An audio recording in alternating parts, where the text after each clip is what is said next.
Salut tout le monde. Bon, alors aujourd'hui je vais vous montrer un petit timelapse d'une page de BD que j'ai fait dans Procreate, qui est pour un projet qui s'appelle Nareda, qui est un projet de jeu vidéo qui va être sur PC, Nintendo Switch et sur Android aussi et sur iOS.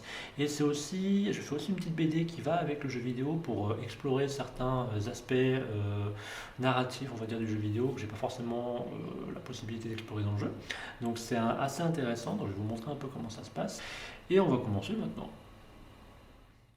Bon alors donc ça c'est ce que j'ai fait de base. Donc c'est le petit storyboard que j'ai pour ma bande dessinée. Et si je vais dans Timelapse, vous pouvez voir du coup que j'ai commencé à faire la BD et ainsi de suite. Et au fur et à mesure, j'ai dessiné mon petit timelapse habituel, tu vois. Et donc si j'avance plus rapidement, donc j'ai commencé à faire pas mal de choses. Et je me suis dit du coup que ça serait bien de pouvoir commencer à en faire une page de BD. Donc j'ai repris le line art vite fait. Et j'y suis vraiment allé grossièrement, hein. J'aime bien dessiner en petit, parce que ça me permet de réfléchir un peu plus la composition que si je dessinais en grand directement. Et donc après, ce que j'ai fait, c'est juste que j'ai copié cet élément et je l'ai passé dans ce qui allait devenir ma page de BD au final. Et donc ma page de BD maintenant, elle ressemble à ça, ce qui est plutôt un bon truc, hein. Du coup, moi je suis assez content du résultat. Je vais vous montrer comment j'ai fait cette page de BD maintenant. Ça va être une vidéo en timelapse, hein, parce que ça m'a pris environ 2 heures et demie pour faire cette page, mais je vais vous montrer ce que c'est. Je vais vous montrer comment j'ai fait maintenant.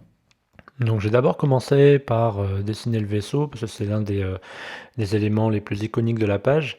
Et donc il fallait que j'arrive à trouver un bon, comment dire, quelque chose d'assez intéressant visuellement. Donc je suis parti sur quelque chose d'assez léger. À la base, j'avais commencé à regarder des petites références, mais j'ai rien trouvé de spécifique. Donc ce que j'ai fait, c'est que je me suis dit que j'allais plutôt essayer de me concentrer sur le fait de faire quelque chose qui ressemble à un vaisseau spatial. Donc je suis parti sur une base vraiment cylindrique, avec les moteurs, des moteurs apparents et ainsi de suite.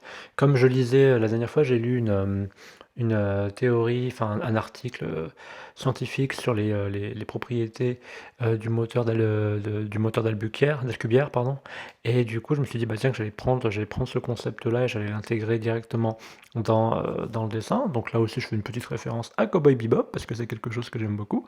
Et ensuite, je commence à dessiner le personnage principal, donc ma petite cosmonaute, Ella, qui du coup a toujours globalement vécu dans l'espace, même si elle a aussi elle travaille pour une entreprise qui est située sur Titan, c'est à peu près les éléments de narration de l'histoire.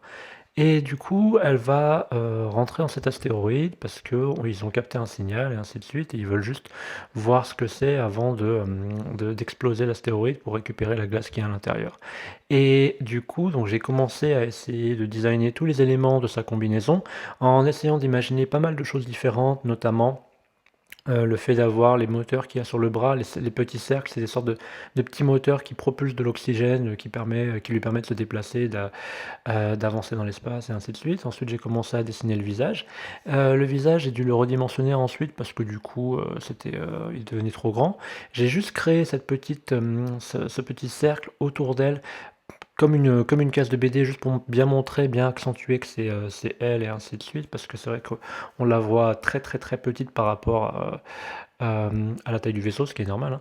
Et ensuite, j'ai commencé à dessiner les astéroïdes et ainsi de suite. Les astéroïdes, c'est un des éléments pour l'instant que j'aime un peu le moins dans la page de bande dessinée, parce que je trouve que je peux mieux faire, donc je vais les modifier. Puis ensuite, j'ai commencé à dessiner ce personnage, qui est le pilote du vaisseau. Et je suis pas non plus content avec son visage au final. Enfin, je pense que il a des traits qui sont beaucoup trop enfantins et ainsi de suite. Et je pense qu'il faudrait que je modifie ces traits, notamment que je baisse un peu la taille de ses yeux, ce genre de choses. Mais j'essaie aussi de prendre en compte, dans les éléments physiques de mes personnages, j'essaie de prendre en compte le fait que ce sont des personnages qui sont grandis dans l'espace. Et donc je me dis que potentiellement leur physique n'est pas forcément le même que le physique d'un terrien classique. Et donc ensuite je continue à développer, à dessiner mes petits astéroïdes, etc. Parce que c'est mine de rien un élément important de la page. Et ensuite je rajoute juste pour moi des éléments graphiques qui montrent la caméra de Ella, numéro 1, caméra numéro 2, etc. pour qu'on puisse bien comprendre que le personnage regarde à ce que voit Ella et puis en même temps voir si Ella va bien. Et ensuite, là, globalement, le line art, il est fini. Je copie juste le casque, de mon personnage dans la case numéro 2 et je l'agrandis et je l'ajuste aux fonctions, bah, je l'ajuste, en fait, comme j'en ai besoin et comme ça me permet de pouvoir avoir, la base du dessin pour reprendre le trait plus facilement et ainsi de suite, sans avoir à trop me prendre la tête. C'est l'avantage de travailler en digital, hein, il faut vraiment utiliser, cette capacité au maximum parce que ça permet d'accentuer beaucoup le rythme de travail, ça permet de pouvoir achever beaucoup plus. Et ensuite, bah, je commence à faire les aplats.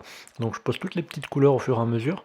Parfois je le fais en gris, parfois je le fais avec des couleurs qui flashent un peu. Là, comme je savais que le fond allait être sombre avec des reflets rouges et jaunes et ainsi de suite, je me suis dit que il valait mieux que je fasse des couleurs qui flashent, comme ça me permet de bloquer chaque élément, enfin de les rendre mieux, de les rendre plus visibles en fait pour moi, ça rend le travail beaucoup plus facile. Et ensuite, bah, du coup, je reprends juste, je gomme et ainsi de suite. Je fais tous les éléments, je reprends juste le trait pour faire que les formes de la couleur soient vraiment bien adaptées et qu'ensuite je puisse les travailler. Ce que j'ai commencé à faire là, je commence à amener des nouvelles couleurs et ainsi de suite. Toujours dans une idée d'abord de donner de la lisibilité aux éléments que je colorise, parce que quand on a un certain nombre de détails, ça peut devenir assez, le dessin peut devenir assez illisible et moi en général j'essaie de privilégier au maximum la lisibilité de mes dessins. Donc c'est ce que je fais et donc du coup j'essaie de trouver des couleurs qui peuvent être intéressantes. Sachant que les couleurs que je pose, comme je l'ai dit, c'est pas des couleurs qui sont finies parce qu'après ensuite je peux les modifier avec le menu ajustement. Donc là, j'ai mon vaisseau qui globalement commence à être à peu près bloqué en termes de couleur, même s'il n'est pas encore, il est pas encore parfait, je vais le modifier. Mais ça commence à ressembler à quelque chose un peu près intéressant visuellement. Et du coup, ensuite, ce que j'essaie de faire, ce que j'essaie de voir, c'est j'essaie de voir comment les couleurs se répondent les unes aux autres. Parce que c'est un élément qui est très important. Chaque couleur peut s'harmoniser avec une couleur ou au contraire, elle peut en repousser une autre quelque part. Et donc, c'est important de prendre ça en compte. Mais c'est quelque chose qu'on apprend qu'en faisant au final. Et ensuite, ce que j'essaie de faire, c'est que là, je reprends un de mes dessins de mon personnage en référence pour la couleur. Comme ça, je la transforme en palette et ensuite je peux reprendre cette palette pour pouvoir dessiner, enfin coloriser le visage de mon personnage sans avoir à faire toutes les petites recherches que j'avais fait à la base. Et comme ça, du coup, j'ai la palette de mon personnage et je peux l'utiliser tranquillement, poser les ombres et ainsi de suite. Et ensuite, j'ai commencé à changer un peu la couleur de la combinaison, parce que je voulais voir si je pouvais pas faire quelque chose d'un peu plus, un peu différent. Mais le bleu que j'avais trouvé n'était pas intéressant, donc après je l'ai abandonné. Là, je fais la visière. Et là, je commence à dessiner les petits moteurs et ainsi de suite de la combinaison. Et là, je dessine différents éléments comme un écran potentiel qui donne des éléments d'information sur son taux d'oxygène, etc. Puis des petits éléments nécessaires dont elle pourrait avoir besoin. J'ai essayé de commencer à dessiner les lumières. J'en suis pas forcément fan, mais bon, en tout cas pour l'instant, je garde le truc tel qu'il est. Et ensuite, je pose les ombres et ainsi de suite.